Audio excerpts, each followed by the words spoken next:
Haleluya, selamat sore kaum wanita yang diberkati oleh Tuhan, ibu-ibu kumsel juga yang tergabung di dalamnya.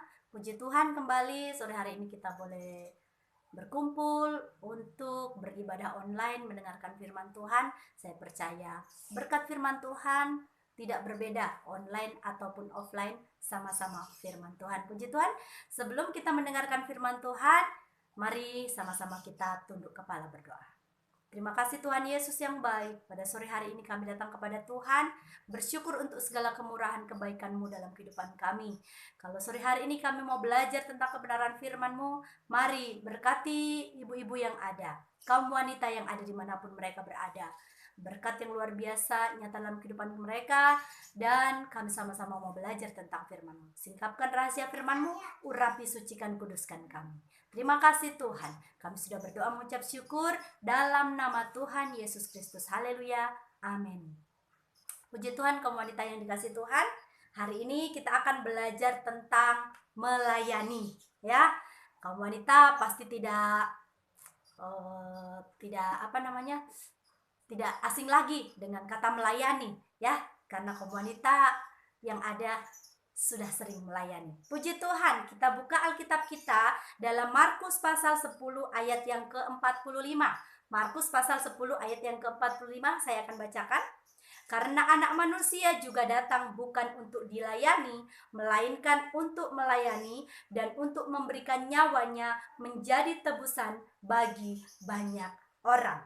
Puji Tuhan, perkataan Tuhan Yesus ini adalah perkataan yang ditujukan kepada Yakobus dan Yohanes, anak-anak Zebedeus. Ya, nah tujuan dari perkataan Tuhan Yesus ini adalah untuk memotivasi anak-anak Zebedeus untuk melayani. Kita bisa lihat di ayatnya yang ke-43 dan 44.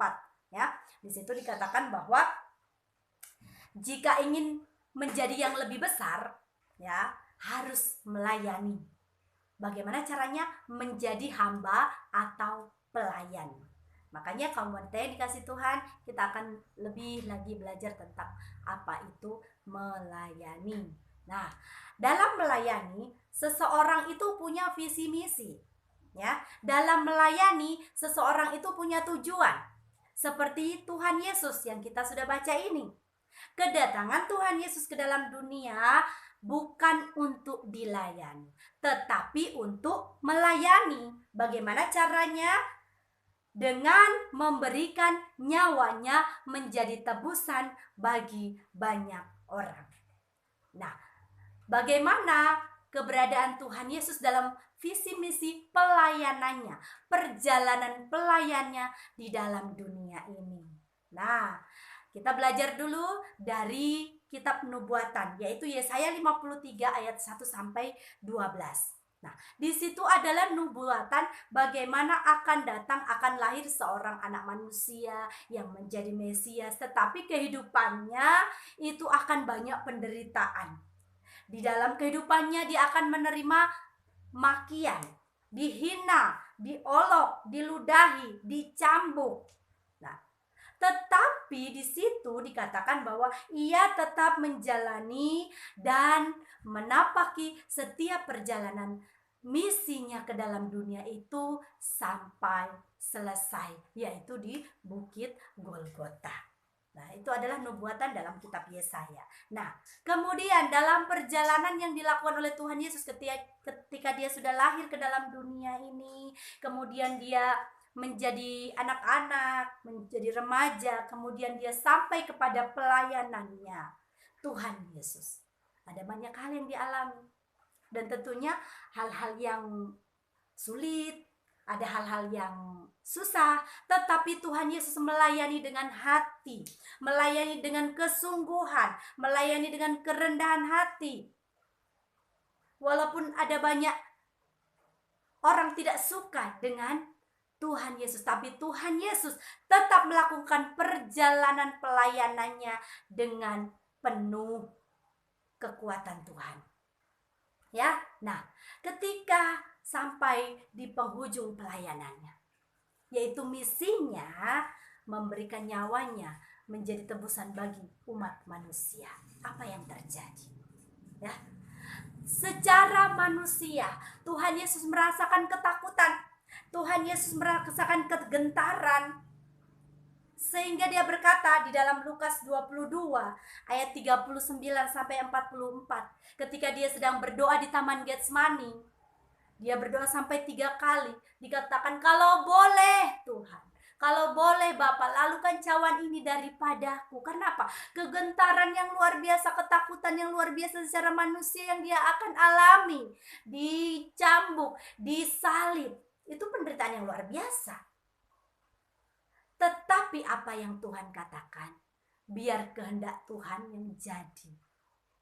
Nah, Tuhan Yesus tetap melakukan perjalanan pelayanannya dalam dunia ini sampai selesai.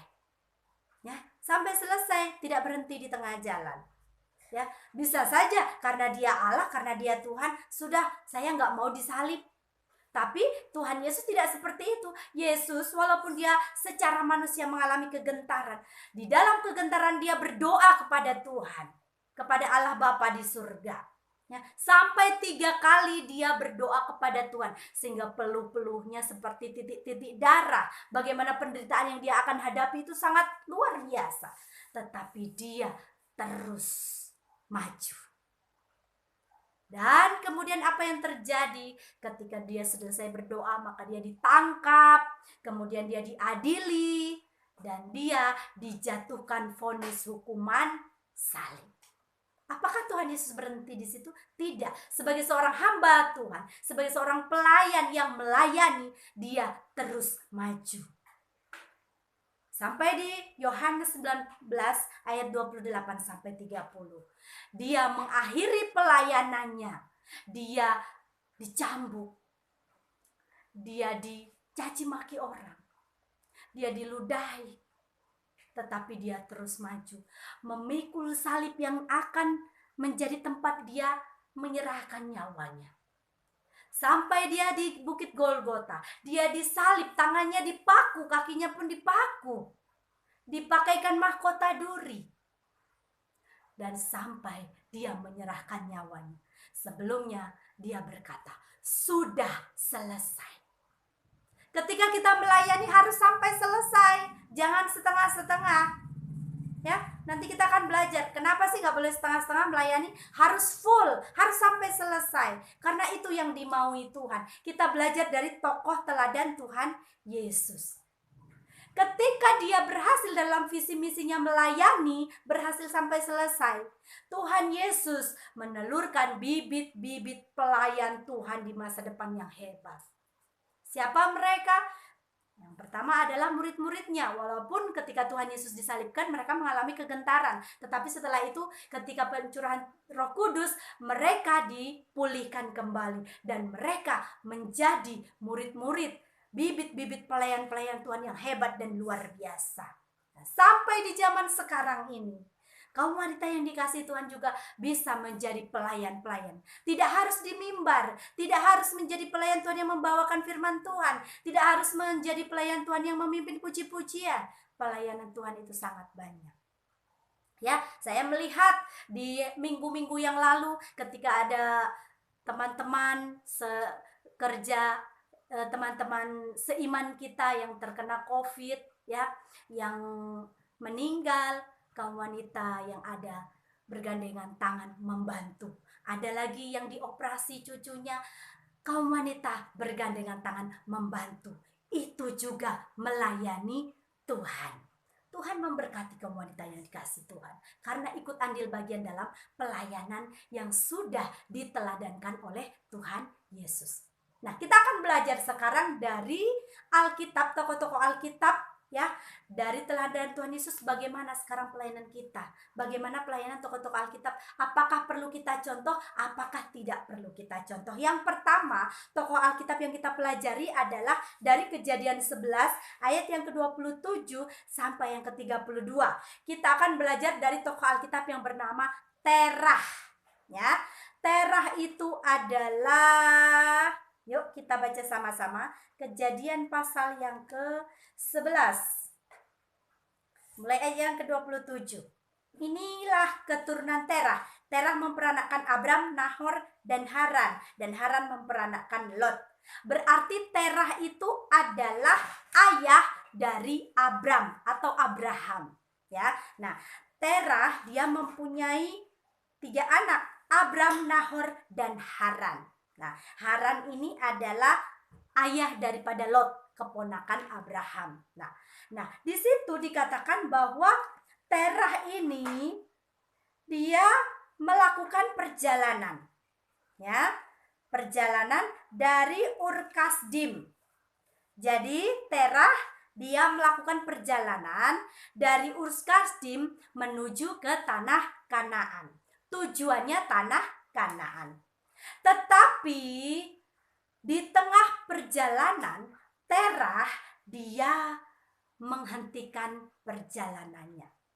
Misi visinya ke tanah Kanaan dia hentikan di tengah jalan. Karena apa? Karena dia berhenti dan menetap di Haran. Ya. Nah, Haran ini adalah sebuah tempat ya, bukan nama anaknya yang satu lagi ya. Nah, dia berhenti dan menetap di Haran. Nah, artinya apa? Terah dalam perjalanan visi misinya ke Kanaan berhenti di tengah jalan, tidak selesai sampai tujuan. Ya, nah artinya apa? Ia tidak menyelesaikan perjalanannya, tidak bertanggung jawab dengan pelayanannya yang harusnya sampai ke tanah Kanaan, dia berhenti. Ya, ada banyak faktor yang membuat seseorang menghentikan pelayanannya. Mungkin ada faktor-faktor penghambat, mungkin pernah sakit hati. Aku pelayanan, tapi si dia menyakiti hatiku. Bisa seseorang berhenti pelayanan karena sakit hati. Ada juga karena penderitaan yang dialami. Karena kecewa dengan seseorang. Sehingga dia menghentikan pelayanannya. Ya, jadi kita belajar saat ini jangan berhenti melayani. Ya, kamu wanita yang dikasih Tuhan, jangan sampai selesai, sampai finish seperti Tuhan Yesus kita belajar melayani. Karena apa? Kalau kita berhenti di tengah jalan berarti kita gagal melayani. Ya, seperti Terah, dia gagal melayani dalam kehidupan pribadinya. Dia punya tujuan, dia punya pelayanan kepada keluarganya ke Kanaan, tetapi dia justru berhenti di Haran dan dia mati di situ.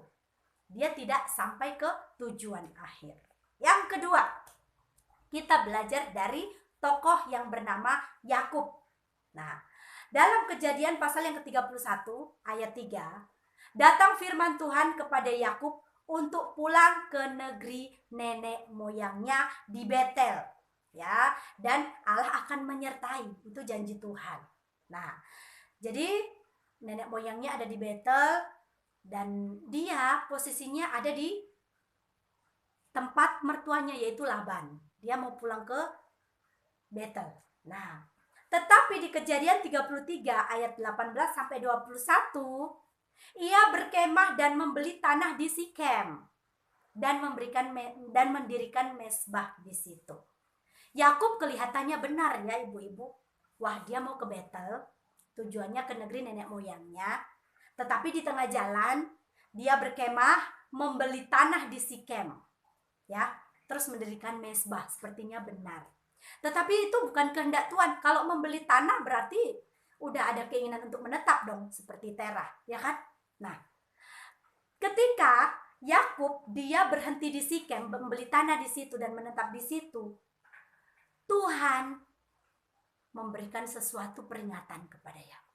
Ada sesuatu hal yang terjadi.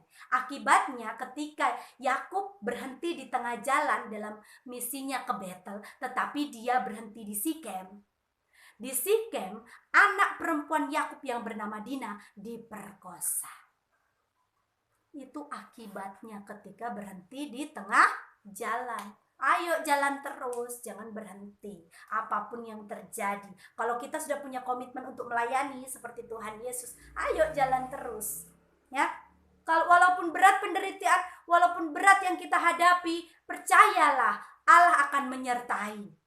Nah, ketika itu pasal yang ke-34 ya, Dina itu diperkosa. Nah, pasalnya ke-35 ayat 1 sampai 4, Allah mengingatkan kembali, "Hei Yakub, kamu itu pergi ke negeri nenek moyangmu. Ayo kembali." Nah, di situ Yakub mendengarkan suara Tuhan. Kemudian dia membuang segala dewa-dewa asing yang diambil atau yang dimiliki oleh keluarganya, kemudian dibuang semuanya, ya. Kemudian dia pergi menuju ke Betel, ya. Nah, sampai di Betel, ya, Allah memulihkan Yakub. Allah memulihkan keluarga Yakub. Ada perubahan terjadi ketika Yakub mendengarkan suara Tuhan dan kemudian kembali ke Betel. Nah, di Betel dia mendirikan mezbah dan dia menamai tempat itu El Betel. Ya, di rumah Allah ada Allah, atau Allah ada di rumah Allah. Betel itu rumah Allah, ya. El itu Allah, ada Allah di rumah Allah. Itu El Betel, ya.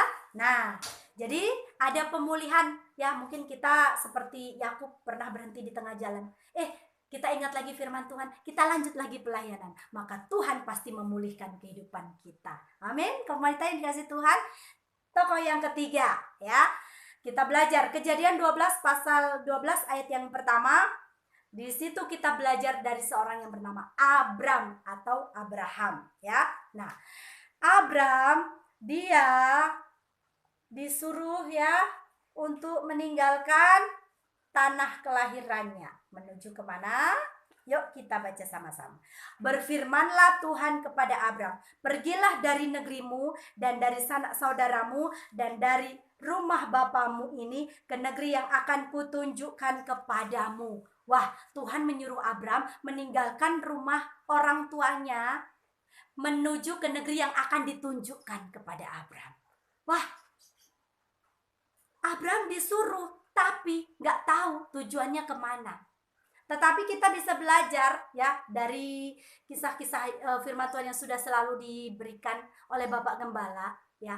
Abram walaupun dia tidak tahu kemana tujuan yang akan diberikan kepadanya, tapi Abram taat kepada perintah Tuhan. Dia pergi dari rumah sanak saudaranya menuju tempat yang dijanjikan Tuhan, yaitu tanah Kanaan. Walaupun Abram tidak tahu kemana tujuannya, dia pergi, dia taat, dan dia menyelesaikan perjalanannya. Ya, dia tidak berhenti di tengah jalan membeli apa segala macam. Dia terus lanjut kepada suara Tuhan sampai di tanah Kanaan. Ya, nah, setelah sampai di tanah Kanaan, kemudian dia menantikan kata-kata Tuhan, ya, dan kemudian dia menyelesaikan visi misinya sampai di tanah Kanaan. Nah, Abraham adalah seorang yang sangat kita kenal menjadi bapak orang percaya atau bapak orang beriman. Dia tidak banyak bertanya dengan apa yang dikatakan Tuhan, tetapi dia melakukan. Inilah tipe seorang hamba Tuhan yang mau melayani dengan sungguh-sungguh. Ya, dengarkan saja, lakukan saja, jangan banyak protes, jangan banyak jangan banyak perhitungan, jangan banyak permintaan. Abraham tidak seperti itu. Dia lakukan saja dengan baik sampai di tanah Kanaan. Sehingga kalau kita membaca di Ibrani pasal yang ke-11, di situ dikatakan bahwa wah, Abraham itu luar biasa. Dan kemudian di Galatia 3 ayat 13 ayat 20, kita adalah anak Abraham yang harus taat mendengarkan firman Tuhan dan menyelesaikan perjalanan pelayanan kita dan memperoleh berkat-berkat yang luar biasa. Luar biasa janji Tuhan kepada Abraham, dia akan memberikan seorang anak. Tuhan kabulkan, dan Tuhan berkata bahwa keturunanmu akan menjadi seperti bintang-bintang di langit dan seperti pasir-pasir di laut. Itu pun terjadi, ya. Walaupun di dalam menantikan janji Tuhan itu, Abraham harus ada jangka waktu yang dia hadapi, ya, untuk mendapatkan Ishak, ada waktu. tetapi Abram tetap taat. Abram tetap melakukan sebagai seorang hamba yang setia. Mari kamu wanita yang dikasih Tuhan, pada saat sore hari ini, jadikan hidup kita sebagai hamba-hamba Tuhan, pelayan-pelayan Tuhan. Kalau kita mau menjadi orang yang besar, kita menjadi pelayan. Dan dalam melayani, kita harus memiliki kerendahan hati. Ketika kita memiliki kerendahan hati, maka kita akan ditinggikan. Dalam perjalanan pelayanan kita, jangan berhenti di tengah jalan. Tapi kita harus terus berjalan sesuai dengan firman Tuhan, sesuai visi misi yang kita sudah miliki. Aku mau melayani Tuhan sampai selesai. Kalau di antara kita pernah kecewa, pernah sakit hati, pernah merasakan gundah gulana dalam pelayanan, akar pahit, aku enggak dihargai ketika aku melayani, ketika engkau pernah kecewa dan engkau pernah berhenti dalam pelayanan. Saat ini firman Tuhan berkata, ayo lanjutkan pelayananmu. Seperti Yakub, maka Tuhan akan memulihkan engkau. Ketika engkau menghadapi masalah, pergumulan dalam engkau melayani Tuhan, mungkin engkau tidak sanggup lagi seperti Tuhan Yesus. Kalau boleh Tuhan lalukan cawan ini daripadaku. Mari kita berdoa kepada Tuhan. Dalam doa ada kekuatan Roh Kudus yang Tuhan berikan dalam kehidupan kita, sehingga kita dimampukan. Karena firman Tuhan berkata, pencobaan-pencobaan yang kamu alami adalah pencobaan-pencobaan biasa yang tidak melebihi kekuatan kita. Nah, kaum wanita yang dikasihi Tuhan, mari belajar menyelesaikan pelayanan kita. Mari kita melayani dengan kasih. Walaupun kita dilecehkan, mungkin kita diejek, kita dihina, kita tidak dihargai orang lain seperti Tuhan Yesus. Mari selesaikan pelayananmu sampai selesai. Maka akan ada upah besar menantimu. Ya, 1 Korintus 15 ayat yang ke-58. Jerih payahmu tidak akan sia-sia. Amin. Walaupun kita menghadapi sesuatu, jangan lupa jerih payahmu tidak akan sia-sia. Amin. Puji Tuhan. Demikian firman Tuhan pada saat sore hari ini. Saya yakin dan percaya firman Tuhan yang singkat ini dapat menguatkan kita semua. Puji Tuhan, mari jadilah kaum wanita yang mau melayani sampai selesai. Puji Tuhan, Tuhan memberkati kita semua. Mari kita berdoa. Terima kasih Tuhan Yesus, sore hari ini kami sudah belajar bagaimana kami mau belajar melayani Engkau dengan sungguh-sungguh. Walaupun banyak tantangan yang kami alami, tetapi kami mau Tuhan Yesus tetap memberikan kekuatan bagi kami. Dan kami menyelesaikan visi misi pelayanan kami sampai selesai seperti Tuhan Yesus. Terima kasih Bapa yang baik. Kami sudah berdoa mengucap syukur dalam berkat nama Tuhan Yesus Kristus. Haleluya. Amin. Tuhan Yesus memberkati kita semua.